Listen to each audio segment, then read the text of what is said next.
Welcome to Mahi media. AP ముఖ్యమంత్రి చంద్రబాబు అధ్యక్షతన జరుగుతున్న ఏపీ కేబినెట్ భేటీలో పలు కీలక నిర్ణయాలకు ఆమోదం లభించింది. రాజధాని అమరావతిలో 2 ఇంజనీరింగ్ కాలేజీల నిర్మాణంతో పాటు 2,733 కోట్ల రూపాయలతో చేపట్టనున్న పనులకు కేబినెట్ ఓకే చెప్పింది. సిఆర్డీఏ 44వ సమావేశంలో నిర్ణయించిన 2 పనులకు కూడా ఆమోద ముద్ర వేసింది. మున్సిపల్ చట్ట సవరణ ఆర్డినెన్స్ కు అంగీకారం తెలిపింది. దీంతో భవనాలు, లేఅవుట్ల అనుమతుల జారీ బాధ్యత మున్సిపాలిటీలకు కట్టబెట్టినట్లయింది.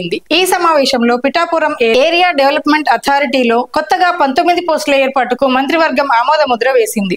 తిరుపతి ఈఎస్ఐ ఆసుపత్రి పడకలను 100కు పెంచాలన్న ప్రతిపాదనకు ఆమోదం తెలిపింది. వీటితో పాటు రామాయపట్నంలో బీపీసీఎల్ రిఫైనరీ, కాకినాడలో గ్రీన్ అమ్మోనియా ప్లాంట్ ఏర్పాటు, ఎస్ఐపిబి ఆమోదించిన 1,82,162 కోట్ల రూపాయలతో పెట్టుబడులు, చిత్తూరు జిల్లాలో హోంశాఖ ఐఆర్ బెటాలియన్ ఏర్పాటుకు కేటాయించనున్న స్థలంపై ఆమోద ముద్ర వేశారు.